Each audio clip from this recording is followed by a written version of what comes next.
नमस्कार मित्रों, आज इतिहास की चौथी सीरीज है। आइए देख लेते हैं आज का पहला प्रश्न कौन सा है। हालांकि मित्रों, मैं आपको एक बात कहना चाहूँगा कि वीडियो कैसा लग रहा है, प्रश्न के स्तर कैसे हैं, आप इसे कमेंट बॉक्स में ज़रूर बताएं।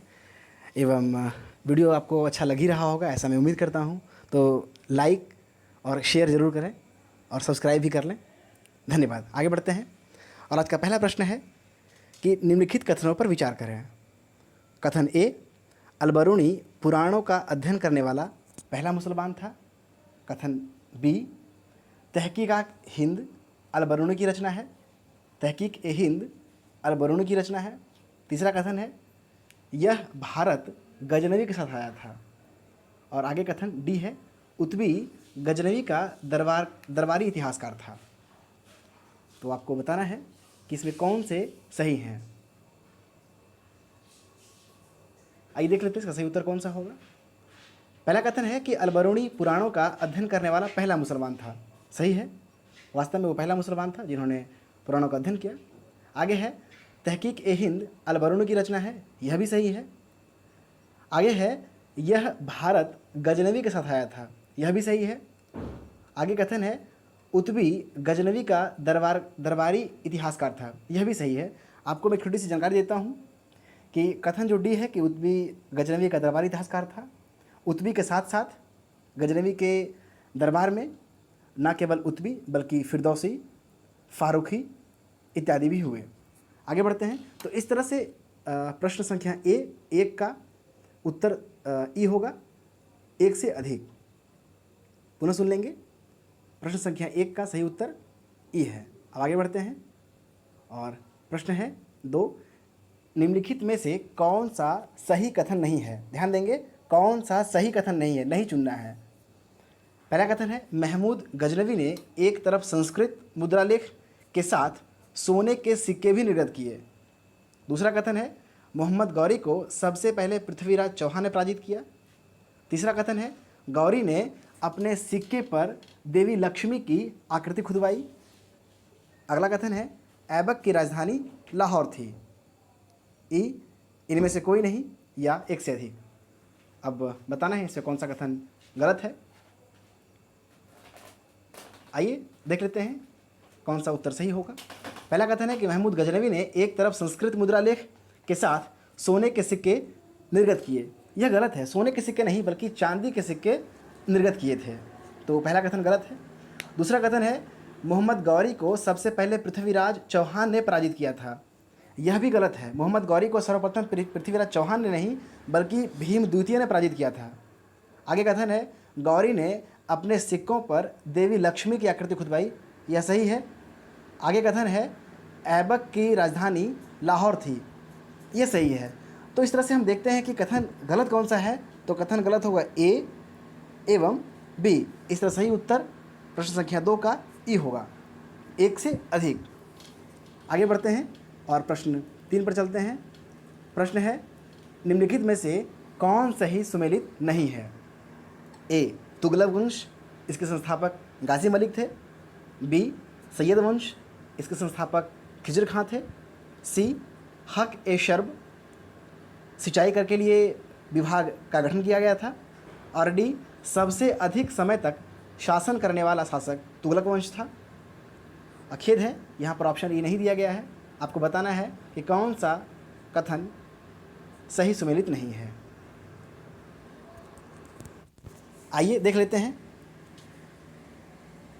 पहला है, तुगलक वंश के संस्थापक गाजी मलिक थे। मित्रों, यह सही है। कई बार लोग यह समझकर इसे गलत कर देते हैं कि तुगलक वंश के संस्थापक गाजी मलिक नहीं होकर गयासुद्दीन तुगलक थे। वास्तव में गयासुद्दीन तुगलक का ही दूसरा नाम गाजी मलिक भी था। तो ये सही है। बी में देखते हैं, सैयद वंश के संस्थापक खिजर खां थे, यह भी सही है। हक-ए-शर्ब सिंचाई कर था जिसे फिरोज शाह तुगलक द्वारा लाया गया था, तो यह भी सही है।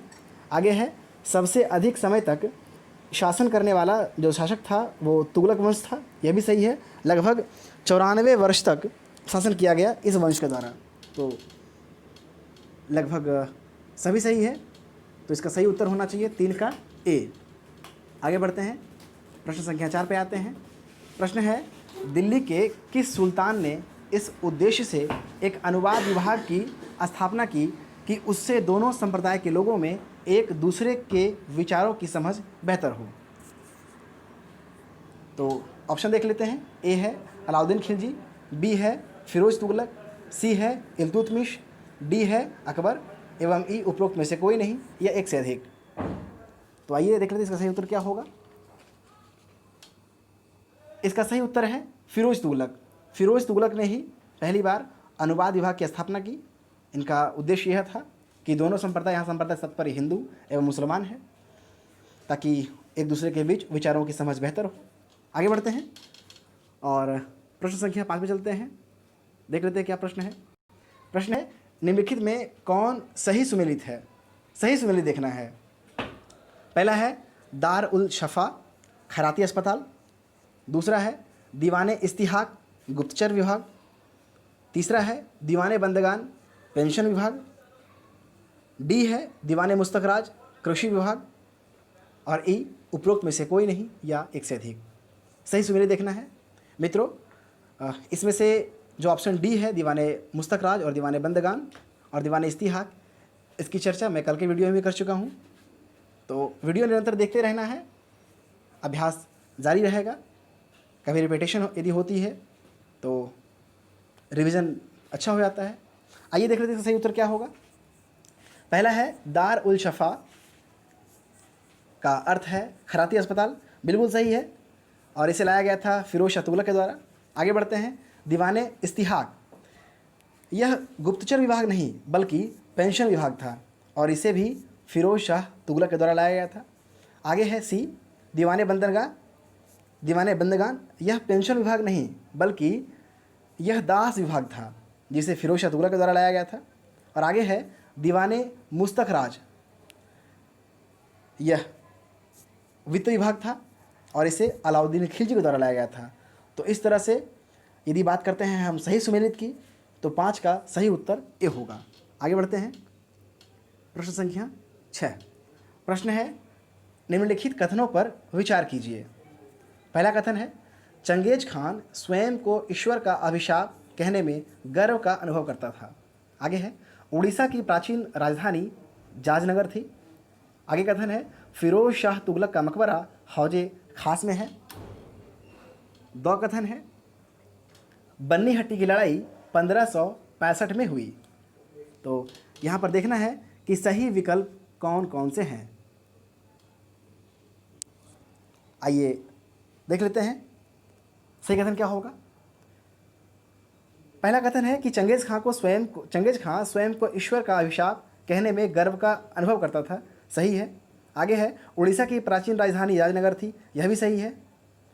आगे है फिरोज शाह तुगलक का मकबरा हौजे खास में है, यह भी सही है और हौजे खास ये दिल्ली में है। आगे है बन्नी हट्टी की लड़ाई 1565 में हुई।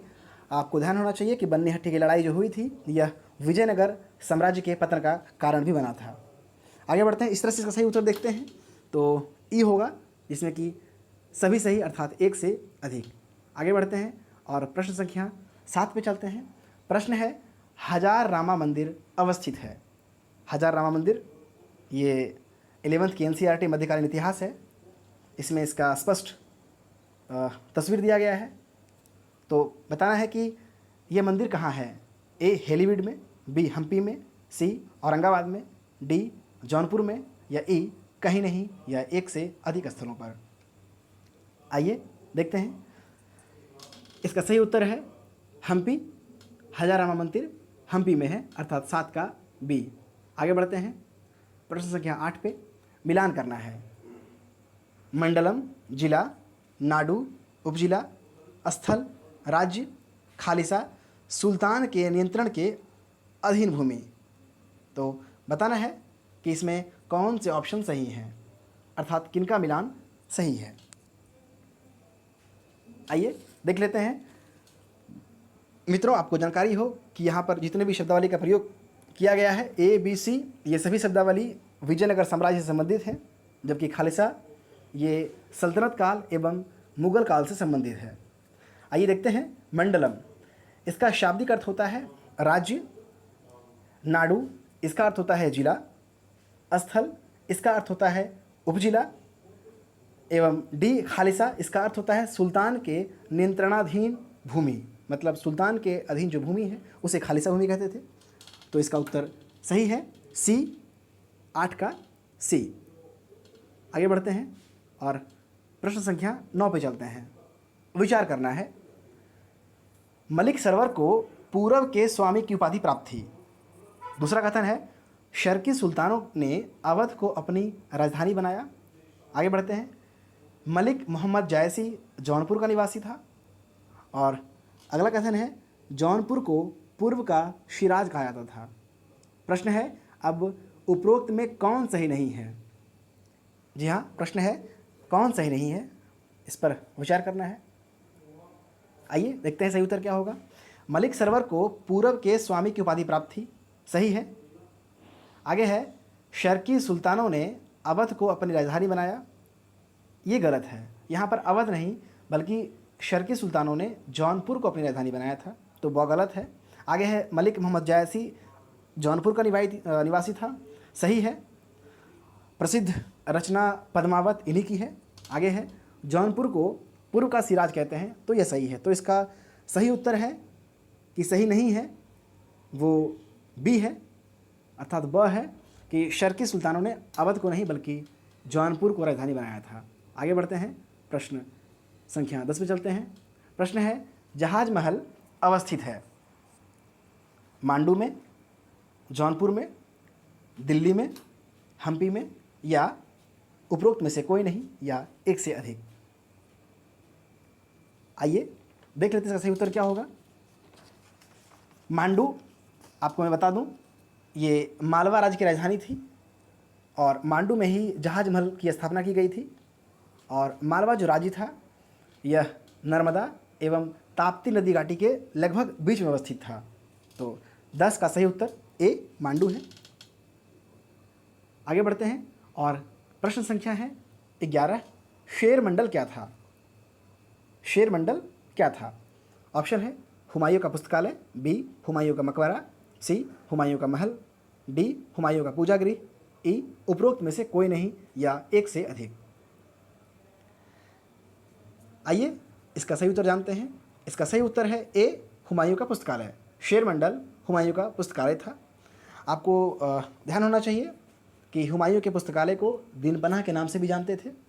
तो आगे बढ़ते हैं, प्रश्न संख्या 12 पे चलते हैं। प्रश्न है सही कथन को चुनें। कथन देखते हैं। पहला कथन है शेर शाह ने कुबत उल इस्लाम मस्जिद की निर्माण करवाया। अगला कथन है किला ए कूना का निर्माण शेर शाह ने करवाया। आगे है शेर शाह ने सोने, चांदी एवं तांबे के सिक्के चलाए। और द कथन है कबूलियत एवं पट्टा प्रथा की शुरुआत शेर शाह ने की। तो बताना है कि इसमें कौन कौन से कथन सही हैं। आइए अब देखते हैं इसको। पहला है शेर शाह ने कुबत उल इस्लाम मस्जिद का निर्माण कराया, ये गलत है। यहाँ पर शेर शाह नहीं बल्कि कुतुबुद्दीन ऐबक होता तो ये कथन सही होता, तो इस प्रकार से गलत है। आगे बढ़ते हैं। किला ए कूना का निर्माण शेर शाह ने कराया, बिल्कुल सही है। किला ए कूना दिल्ली में ही है और इसे पुराना किला भी कहते हैं, तो बहुत सही है।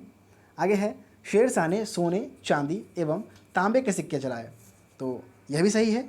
आगे है कबूलियत एवं पट्टा प्रथा की शुरुआत शेर शाह ने की, तो ये भी सही है। तो इस प्रकार से सही उत्तर होगा ब, स, द और ये सी में है। तो इस प्रकार प्रश्न संख्या 12 का सही उत्तर सी है। आगे बढ़ते हैं। प्रश्न संख्या 13। प्रश्न है सही सुमेलित है। ए पोलज, इसका संबंध राजस्व से था। तक्कावी ऋण था।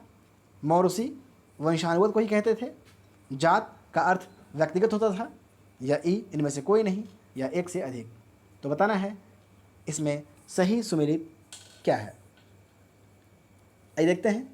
पोलज ये मुगलकालीन प्रणाली थी। पोलज प्रतिभूमि पर प्रति अर्थात फेलोलैंड, जिस पर बहुत कम समय मतलब 2-3 वर्षों में खेती होती है तो उसे प्रतिभूमि कहते हैं। तो प्रतिभूमि पर जो खेती होती थी और उस पर जो कर लिया जाता था तो उसे ही पोलज कहते थे। तो यह एक राजस्व था, सही है। तक्कावी ऋण को ही कहते थे। आगे है मौरूसी वंशानुगत का ये फ़ारसी रूपांतरण मौरूसी है, सही है। जात अकबर के समय में ये बनाया गया था, तो जात का अर्थ व्यक्तिगत होता था। वहीं सवार जो है वो दर्जा का जो पद है वो सूचित किया करता था। आगे बढ़ते हैं, तो इस तरह से देख लेते हैं कि सही उत्तर इसका 13 का ई होगा, एक से अधिक, अर्थात इसमें सभी सही हैं। आगे बढ़ते हैं, प्रश्न संख्या 14 पे चलते हैं। प्रश्न है, बटाई एवं गल्ला बख्शी से क्या तात्पर्य है? इसका अर्थ राजस्व निर्धारण प्रणाली से लगाया जा सकता है, बी मुगल कालीन तौल इकाई थी, या प्रतिभूमि थी, या बंजर भूमि थी, या इनमें से कोई नहीं, या एक से अधिक। बटाई एवं गल्ला बख्शी, इस पर विचार करना है। आइए देख लेते हैं। बटाई एवं गल्ला बख्शी यह भी मुगल कालीन शासन व्यवस्था से संबंधित है और इसका संबंध था राजस्व निर्धारण प्रणाली से। तो इस तरह से 14 का सही उत्तर ए है। आगे बढ़ते हैं और देख लेते हैं प्रश्न 15 को। प्रश्न है, बरीद एवं वाक्यान्वयी का क्रमशः क्या अर्थ होता है? या फिर बरीद एवं वाक्यान्वयी था क्रमशः क्या? ए राजस्व एवं सैन्य अधिकारी, बी द्वारपाल एवं सूचना अधिकारी, सी खुफिया एवं सूचना अधिकारी, डी खुफिया एवं खाद्यान्न अधिकारी, ई इनमें से कोई नहीं, या एक से अधिक। यह भी मुगल वंश से संबंधित है, तो बताना है। आइए देखते हैं। आपको मैं बता दूं कि बरीद का जो अर्थ होता था, इसका अर्थ था खुफिया विभाग का अधिकारी, एवं वाक्यान्वयी का अर्थ था सूचना अधिकारी, जो कि ऑप्शन सी में है। तो 15 का ऑप्शन सी है, लेकिन फिर भी मैं बात कर लेता हूँ ए पर। राजस्व अधिकारी को दीवाने आला कहते थे, वहीं सैन्य अधिकारी को मीर बख्शी या बख्शी कहा करते थे। तो इस तरह से जान ली। आगे बढ़ते हैं, प्रश्न संख्या आते हैं 16 पे। प्रश्न है, सही सुमेलित है। ए पंचमहल दिल्ली में है, बी एतमादुल्ला का मकबरा लाहौर में है, सी मोती मस्जिद दिल्ली में है, डी बीवी का मकबरा आगरा में है, ई इनमें से कोई नहीं, या एक से अधिक। आइए देखते हैं सही सुमेलित कौन सा है। पहला प्रश्न है, पंचमहल दिल्ली में है, यह सही है, पंचमहल दिल्ली में ही है। आगे है, एतमादुल्ला का मकबरा लाहौर में है, यह गलत है। एतमादुल्ला का मकबरा लाहौर में नहीं बल्कि आगरा में है। मित्रों खेद है, ए पंचमहल दिल्ली में नहीं बल्कि फतेहपुर सिकरी में है, क्षमा चाहूँगा। आगे है बी एतमादुल्ला का मकबरा लाहौर नहीं, ये तो गलत, मैं पहले ही बताया था, यह आगरा में है। आगे है मोती मस्जिद, यह दिल्ली में है जिसे औरंगजेब ने बनवाया था। और डी है बीवी का मकबरा, यह आगरा में है। तो इसमें जो गलत है वो है बी एतमादुल्ला का मकबरा, जो कि लाहौर में नहीं बल्कि आगरा में है।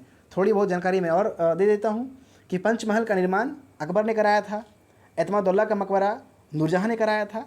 और आपके लिए आज का प्रश्न है कि एतमादुल्ला का मकबरा जो बनाया गया था, तो ये एतमादुल्ला कौन है? आपको ये कमेंट बॉक्स में लिख कर बताना है। आगे बढ़ते हैं। मोती मस्जिद, इसका निर्माण औरंगजेब ने लाल किला में कराया था, जो कि दिल्ली में है। और डी जो बीबी का मकबरा है, ये औरंगजेब ने बनवाया था और ये आगरा में नहीं बल्कि औरंगाबाद में है। तो इस तरह से सही उत्तर 16 का बी है। आगे बढ़ते हैं और प्रश्न संख्या 18 पर देखते हैं। मित्रों प्रश्न संख्या 17 वो सबसे अंत में है, उस पर बात कर लेंगे बाद में।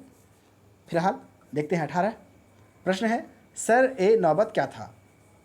ए सेनापति का पद, बी भूमि अधिकारी, सी प्रांतीय राजा, डी सूदखोर, या ई इनमें से कोई नहीं, या एक से अधिक। तो इसका सही उत्तर है सेनापति का पद। अब थोड़ी सी बात मैं यहाँ पे कर लेता हूँ कि सेना के कुछ अवधि पद बनाए गए थे या फिर इनके प्रकार थे।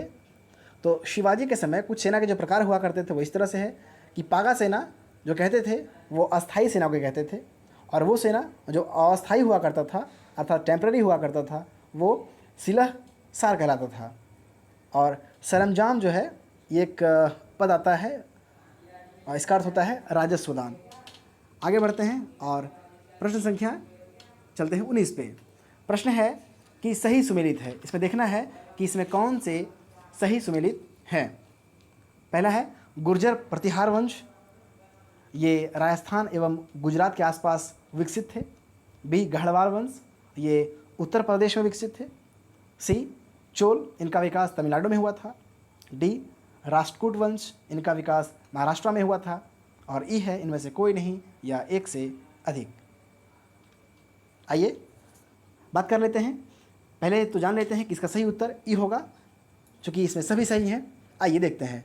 पहला है गुर्जर प्रतिहार वंश, यह राजस्थान एवं गुजरात के आसपास विकसित हुआ था और इसकी राजधानी कन्नौज थी और इसके संस्थापक नाग भट्ट प्रथम थे। दूसरा है गढ़वाल वंश, यह उत्तर प्रदेश में अवस्थित था और इसकी राजधानी वाराणसी थी और इसके संस्थापक चंद्रदेव थे। आगे बढ़ते हैं। तीसरा है चोल, यह तमिलनाडु में विकसित हुआ और इसकी राजधानी इसके संस्थापक विजालय थे और इसकी राजधानी तंजौर में थी। और अंतिम है राष्ट्रकूट, इसका विकास महाराष्ट्र में हुआ था और इसकी जो राजधानी है वो बान्यखेट में थी। और आगे बढ़ते हैं और अगला प्रश्न है प्रश्न संख्या 20। इसमें देखना है कि कौन से सुमेलित नहीं हैं। ए अब्दुल सम्मद, यह चित्रकार था। बी बाज बहादुर, यह गायक था। मित्रों यहाँ पर गलत लिखा गया है, यह गामक लिखा गया है, यह सही गायक होगा। आगे बढ़ते हैं। फैजी वास्तुकार था। डी अहमद लाहौरी स्थापत्य कलाकार था। ई इनमें से कोई नहीं या एक से अधिक। बताना है कि कौन सुमेलित नहीं है। आइए देख लेते हैं इसका सही उत्तर क्या है। पहला है अब्दुल सम्मद, ये चित्रकार थे, सही है, ये अकबर के काल में थे। दूसरा है बाज बहादुर, ये गायक थे और ये अकबर के समय में थे, यह भी सही है। तीसरा है फैजी वास्तुकार नहीं बल्कि अकबर के दरबार में राजकवि था, जो कि अबुल फैजल का बड़ा भाई था, तो सी गलत है। तो 20 का सही उत्तर सी ही होगा। और जो डी है अहमद लाहौरी, यह स्थापत्य कलाकार था और ताजमहल की जो स्थापना की गई उसके जो प्रमुख स्थापत्य कलाकार थे वो अहमद लाहौरी था। और ताजमहल की जो रूपरेखा तैयार की गई उसे उस्ताद ईशा के द्वारा तैयार किया गया था। तो आगे बढ़ते हैं और प्रश्न संख्या चलते हैं 21 पर। प्रश्न है विचार करना है। पहला कथन है शाहजहां के शासनकाल को स्थापत्य का स्वर्णयुग कहा जाता है। दूसरा है जहांगीर के काल को चित्रकला का स्वर्णयुग कहा जाता है। तीसरा है अकबर के काल को साहित्य का स्वर्णयुग कहा जाता है। और जो चौथा कथन है वो है सयूरगल या मदद ए माश लगान युक्त भूमि होती थी। तो बताना है इसमें सही कौन सा है। 4 कथन है, आइए देख लेते हैं कौन सा कथन सही है।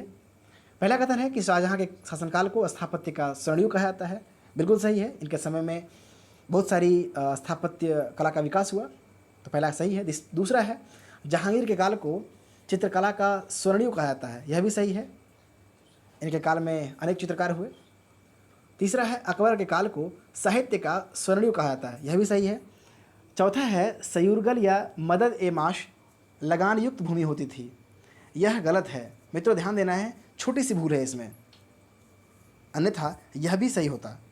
यहाँ पर है सयूरगल या मदद ए माश लगान युक्त भूमि होती थी, यहाँ पर लगान युक्त नहीं बल्कि लगान मुक्त भूमि होनी चाहिए, तो इसलिए जो डी है वो गलत है, इसलिए सही उत्तर होगा बी, ए बी सी। आगे बढ़ते हैं और प्रश्न संख्या है 22। प्रश्न है पालखेड़ा का युद्ध किसके बीच हुआ था।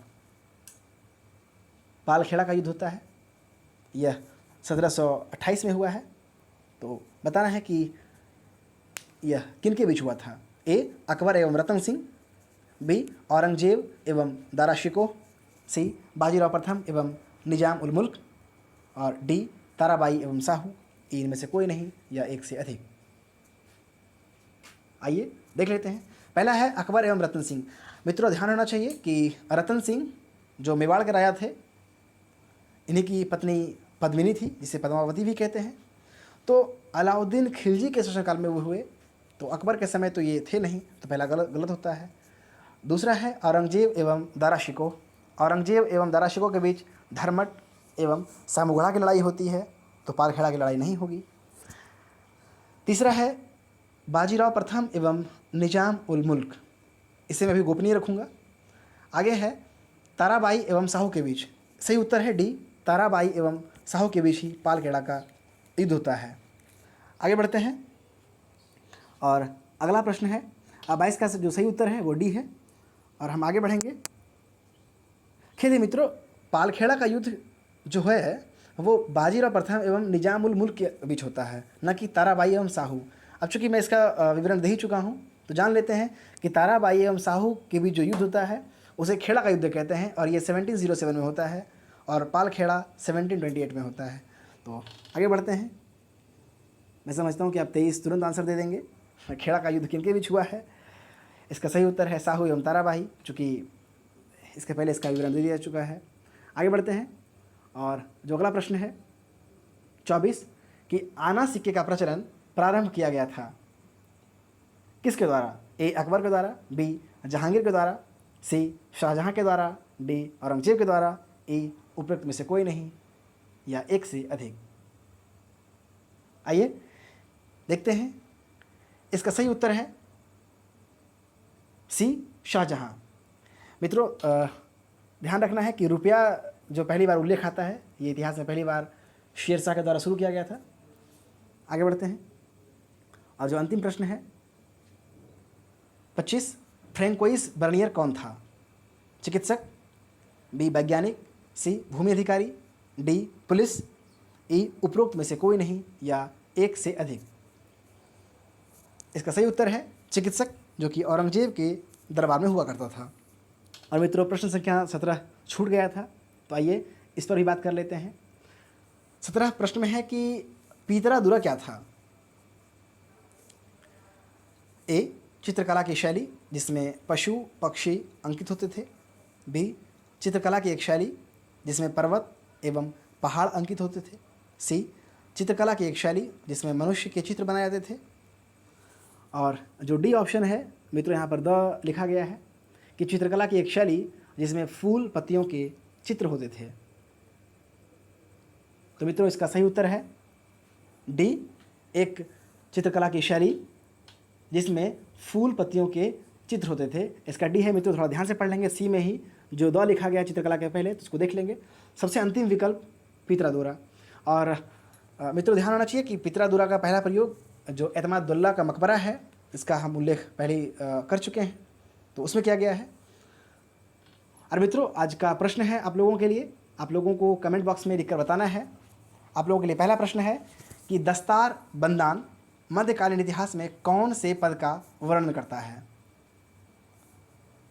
शॉर्ट में समझ लेते हैं कि दस्तार बंदान क्या है। और दूसरा है कि अपरो परशुराम इतिहास में एक उपाधि है और यह किसकी उपाधि थी? तो मित्रों प्रश्नों की सीरीज़ आज समाप्त यहीं होती है और इस तरह से मैं देखते हैं कि आज 100 प्रश्न लगभग पूरे हो चुके हैं। अब कल से हम लोग आधुनिक इतिहास पर बात करेंगे।